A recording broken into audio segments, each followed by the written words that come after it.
Bienvenidos a esta píldora enmarcada dentro del proyecto de innovación docente Alfabetización mediática contra la desinformación.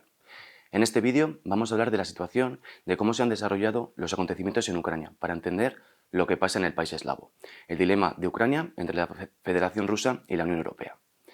El actual panorama de tensión en Ucrania debemos entenderle dentro de los profundos cambios en el tablero internacional después de la Guerra Fría. Tras la desintegración de la Unión Soviética a finales del año 1991, sucesora legítima, la Federación Rusa, ha intentado mantener su área de dominio en las antiguas repúblicas soviéticas. En el caso de Ucrania, tras la aprobación de su declaración de independencia el 24 de agosto de 1991, el país ha mantenido una estrecha relación con Rusia, aunque en varias ocasiones haya intentado acercarse a Occidente, tanto hacia la Unión Europea como hacia la Organización del Tratado del Atlántico Norte, la OTAN. Han sido en esos momentos de mayor vinculación con los países de su frontera occidental cuando su vecino ruso ha adoptado distintas estrategias para no perder su influencia en Ucrania. En las últimas semanas, los medios de comunicación han hablado de una posible invasión de Ucrania por parte del ejército ruso. El despliegue de tropas a lo largo de los miles de kilómetros de frontera que comparten ha despertado los recelos de los países y organizaciones occidentales. Esta nueva crisis en el antiguo espacio postsoviético vuelve a poner de manifiesto la importancia geoestratégica que tiene Ucrania como puente entre Occidente y Oriente, es decir, entre la Unión Europea y la Federación Rusa. Las aspiraciones de Kiev para acercarse tanto a la Unión Europea como a la OTAN han hecho que las políticas rusas de presión hacia este país entren en este momento con mayor fuerza. Una posible incorporación de Ucrania a la OTAN significaría que la Organización de Defensa Occidental estuviera a las puertas del gran Estado ruso, integrando en su seno el país europeo más grande. Sin embargo, esto no es algo novedoso para Rusia, ya que desde el año 2004, con la entrada de Estonia, Letonia, Lituania y Polonia a la OTAN y a la Unión Europea, ambos espacios comparten fronteras.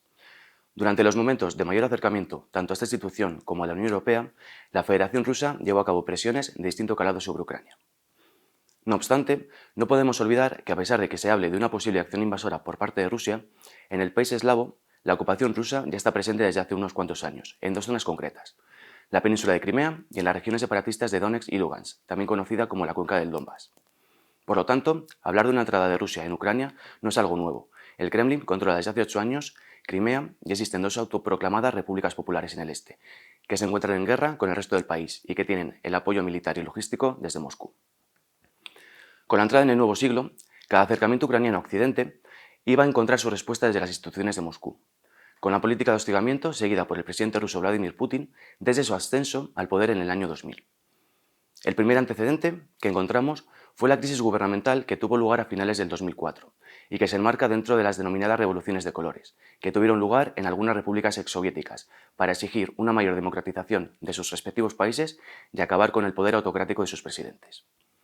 En el caso ucraniano se dio a conocer como la Revolución Naranja y fue una manifestación popular en las calles de Kiev, con epicentro en la Plaza de la Independencia, por la manipulación y el fraude de la segunda vuelta de las elecciones presidenciales del 21 de noviembre del 2004. En estos comicios había dos candidatos, el proeuropeo Viktor Yushchenko y el prorruso Viktor Yanukovych. En la segunda vuelta, que finalmente fue declarada nula por los tribunales de justicia de Ucrania, la victoria fue para Yanukovych y la Federación Rusa se apresuró a reconocer al nuevo presidente, mientras desde Occidente se acusaba de fraudulentos a estos resultados. La presión de las protestas populares y de la oposición en las calles hizo que se repitieran estas elecciones, antes de acabar el año, el día 26 de diciembre. En esta ocasión, el ganador fue Yushchenko, convirtiéndose en el nuevo presidente de Ucrania, entre cuyas aspiraciones se encontraba un mayor acercamiento hacia Bruselas, lo que no fue bien visto por parte de la Federación Rusa. Por ello, durante el gobierno naranja, desde Rusia se realizaron presiones para influir en su política tanto interna como externa. En los siguientes comicios electorales del 2010, en las que ganó Yanukovych, se inició un periodo de mantenimiento de buenas relaciones entre la Unión Europea y la Federación Rusa, con acuerdos en ambas direcciones. Un nuevo tiempo de tensión entre las partes tuvo lugar entre los años 2013 y 2014, y hay que ponerla de nuevo en relación con el proceso de vinculación de Ucrania con la Unión Europea. El día 21 de noviembre del 2013, el presidente ucraniano Yanukovych decidió suspender sin previo aviso la firma de un acuerdo de asociación entre Ucrania y la Unión Europea. Para muchos, en esta decisión se veía la alargada sombra de la Federación Rusa, ya que esta firma alejaba a Ucrania del proyecto de una Unión Económica Euroasiática con algunos países exsoviéticos. Esta parálisis en las relaciones entre Ucrania y la Unión Europea hizo que durante los días siguientes miles de personas saliesen a las calles de varias ciudades, entre ellas la más importante en Kiev, en lo que se conoció como Euromaidan o la Revolución de la Dignidad. Los manifestantes clamaban para que se continuase con el proceso de asociación con la Unión Europea y en contra de las políticas de su presidente Yanukovych. El principal escenario de las protestas fue de nuevo la Plaza de la Independencia, en la capital ucraniana, junto con otras grandes ciudades del norte y oeste del país, en las que también se organizaron concentraciones. Por su parte, la decisión de cancelar el acuerdo del presidente tuvo demostraciones a favor, sobre todo en la parte oriental y meridional del país. En definitiva, estos acontecimientos reflejan una sociedad dividida en dos, una proeuropea y la otra mitad prorrusa. Los acontecimientos se fueron acelerando a principios del año 2014 y el 20 de febrero se produjo la muerte de varios opositores que se manifestaban en Kiev, motivando la pronta caída del gobierno ucraniano. 2 días después, el 22 de febrero, la Rada aprobó la destitución del presidente Yanukovych a causa de las políticas y las medidas tomadas en los últimos meses. Desde la Unión Europea y la OTAN se vio como una situación claramente legal por parte de las instituciones ucranianas, mientras que para el propio Yanukovych como para la Federación Rusa se trataba de un auténtico golpe de Estado. La misma dicotomía se dio entre las dos zonas claramente diferenciadas en Ucrania, la parte proeuropea, parte septentrional y occidental del país, y la prorrusa, las zonas oriental y meridional. A partir de este momento, las tropas rusas comenzaron a realizar movimientos en las inmediaciones de la frontera ucraniana.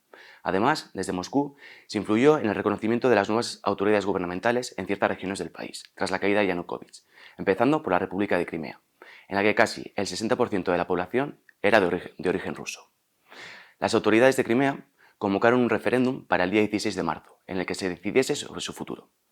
El referéndum, celebrado en la península del Mar Negro, contó con un apoyo del más del 95%, a la opción de incorporarse a Rusia. Al día siguiente, el presidente Putin firmó la anexión de Crimea a la Federación Rusa. A partir de este momento, tanto por parte de Estados Unidos, la Unión Europea y la OTAN, comenzaron a poner en marcha sanciones de diferente tipo contra las instituciones y personalidades rusas. El éxito alcanzado en el proceso de Crimea hizo que las aspiraciones separatistas y de unión a Rusia siguieran produciéndose en otras partes del país. Durante los primeros días del mes de abril se fueron convocando referéndums para suscitar a la población su decisión de unión a Rusia. La situación en Lugansk y Donetsk se fue complicando por la ayuda que los rusos proporcionaban a los activistas prorrusos desde la frontera este del país, iniciándose una auténtica guerra entre las fuerzas ucranianas, los activistas prorrusos y la población civil. El 11 de mayo tuvieron lugar los referéndums en ambas regiones y debido a la votación masivamente positiva fueron proclamadas tanto la República Popular de Donetsk como la República Popular de Lugansk.